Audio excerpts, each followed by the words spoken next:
오늘의 도서 핑크펭귄을 소개합니다.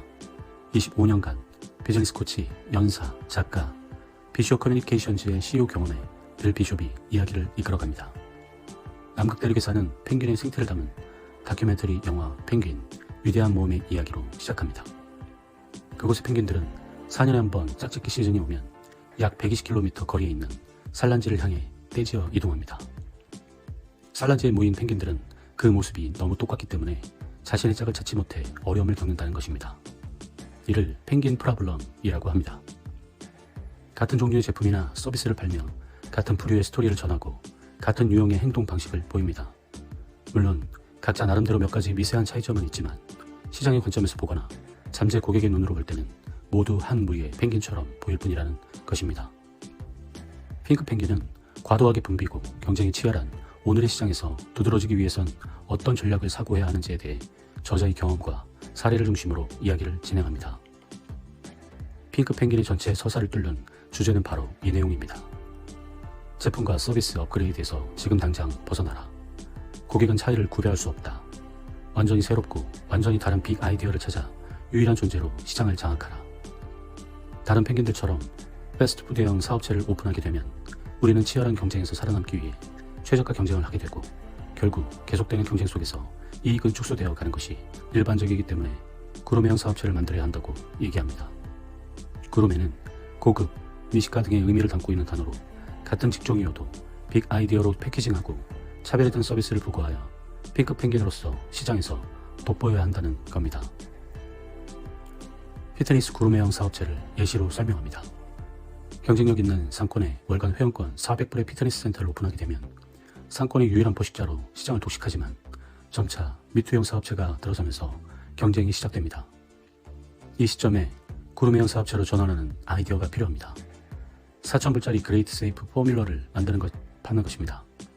이 프로그램에는 피트니스에 대한 비전과 목표를 정의하며 프로그램 과정에 단순 피트니스 상품이 아닌 의료 검진, 식단 계획, 요가 수업 등의 18단계 프로그램을 넣어 기존 회원권의 10배인 4,000불까지 프로그램 상품으로 패키징하여 완전 새로운 상품으로 차별화하는 것입니다.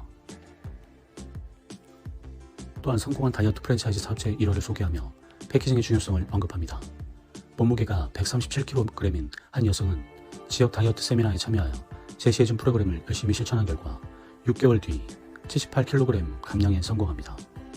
이를 본 주변 친구, 지인들이 비결을 물어보게 되고 본인이 직접 경험한 다이어트 프로그램을 소규모 모임을 통해 월 회비 5불의 짭짤한 소득을 맛보게 됩니다. 여기에서 만족하고 안주할 수 있었지만 컨설팅에 도움을 받기로 합니다. 다이어트 프로그램을 패키징하기 위한 질문으로 평소 사람들에게 체중을 줄이려면 어떻게 해야 하나요? 라는 질문에 규칙적으로 체중을 재보며 체중 변화를 지켜봐야 하고 경계하는 자세가 중요하다고 답변합니다. 이를 핵심 키워드로 웨이트 와처스, 체중 파수꾼이라는 그루미 사업체로 새롭게 패키징하고 단계별 다이어트 프로세스를 체계화하여 프랜차이즈 사업화로 대성공을 거두게 됩니다. 결국 6천만 달러의 하인즈에 매각하게 됩니다. 네이밍의 중요성에 대한 사례를 소개합니다. 미국에서 의류 제조업체에 의류를 세탁하고 다림질 서비스를 하는 사업체의 사례입니다. 홍콩 여성 사업자로 소통에 부족함이 있었고 그렇다 보니 경쟁력 또한 부족한 상황이었습니다. 매우 빠르게라는 프레스토라는 단어와 체계화된 서비스를 제공한다는 시스템의 단어를 결합하여 더 프레스토 프레싱 시스템이라고 네이밍합니다. 빠르고 편리한 체계화된 서비스를 제공한다는 브랜드 네이밍과 당신의 긴급한 니즈까지 다려드립니다 라는 부제를 달아 차별화를 꾀하게 됩니다. 다음은 예상치 못한 경험을 패키징함으로써 성공한 2개의 사업체를 소개합니다. 웨버스 햄버거 가게를 가기 위해서는 언제나 길게 서 있는 대기줄에 합류해야 합니다. 그러면 점원이 다가와 주문을 받아갑니다. 매장에서는 요란한 락 음악이 흘러나오고 조리사들은 음악에 맞춰 노래하면서 춤추는 모습이 노출됩니다. 고객들 또한 이런 분위기에 동화되어 흥겨움에 노래하고 춤을 추는 과정에 음식을 받게 됩니다. 언제나 즐거움이 있는 햄버거 가게입니다. 2번째는 짐 걸버트 중고차 딜러 이야기입니다. 중고차 매장에 들어오는 고객에게 짐은 가벼운 포옹으로 인사합니다. 처음에 고객들은 갑작스러운 포옹에 당황했지만 이런 인사는 점차 고객들로부터 따뜻한 인사로 환영받게 되고 짐의 포옹 인사를 받기 위해 일부러 멀리 있는 중고차 매장을 찾는 고객들이 많아졌다는 사례입니다. 다음은 3가지 박스 기법에 대한 설명입니다. 우리는 보통 여러 개의 등급이 있는 상품을 고를 때 보통 중간에 있는 가격으로 결정하게 됩니다. 너무 저렴해서 부족해 보이는 상품, 너무 고가이고 많은 양으로 부담스러운 최상의 상품, 하지만 적당히 풍성하면서 합리적인 가격의 중간 상품을 선택하게 되는데, 이러한 심리를 이용하여 상품 가격을 설계할 때 최상의 상품을 구성함으로 인해 중간 가격이 상대적으로 싸고 합리적으로 보이도록 하는 전략입니다. 우리는 모두 가장 싼 제품을 원하지는 않습니다. 만약 그렇다면 우리는 모두 가장 싼 차와 가장 싼 옷을 입을 것이니까요. 메인 상품의 선택률을 높이기 위해서 가격을 3가지로 구분하고 최상의 상품을 구성해 보시기 바랍니다. 마지막 전략은 마그네틱 마케터의 6가지 기술을 이야기합니다. 첫 번째, 신비감을 창출하여 호기심을 자극한다. 두 번째, 새롭고 더 나으며 전혀 다른 무언가를 패키징한다. 세 번째, 인기가 많아서 제공할 수 없을지 모른다는 신뢰감과 두려움을 제공한다. 네 번째, 가치 있는 무언가를 무료로 제공하여 만족을 제공한다.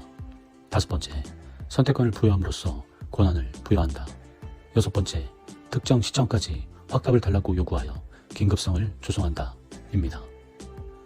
책의 마지막 즈음 핑크 펭귄이 되기 위해 빅 아이디어로 상품을 재구성하고 패키징하는 것도 중요하지만 실천의 중요성을 언급하면서 유진 오닐의 아이스맨이 오다라는 책의 일부를 소개합니다. 해당 내용을 읽어드리고 핑크 펭귄에 대한 리뷰를 마치겠습니다. 해리 호프라는 이름의 주인이 운영하는 허름한 술집 겸 하숙집에서 벌어지는 일상을 담고 있다. 등장인물들은 대부분 서로서로 몽상을 떠벌리며 소일하는 알코올 중독자들이다. 그들은 그렇게 앞으로 할 멋진 일들 속에서 위안을 찾지만 그 꿈을 실현할 의향도 의지도 없다. 공연히 꿈을 향해 움직이다가 잘 안되면 꿈조차 영원히 사라질까 두려운 것이다. 나는 이처럼 몽상만 품고 사는 사람들을 일상적으로 만난다.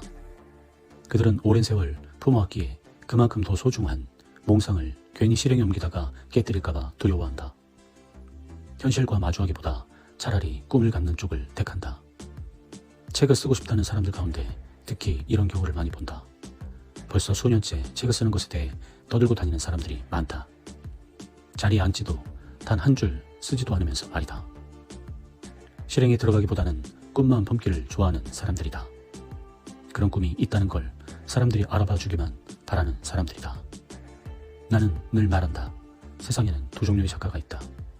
책을 쓰는 작가와 책을 쓰는 것에 대해 말하는 작가. 이상 미스토리였습니다.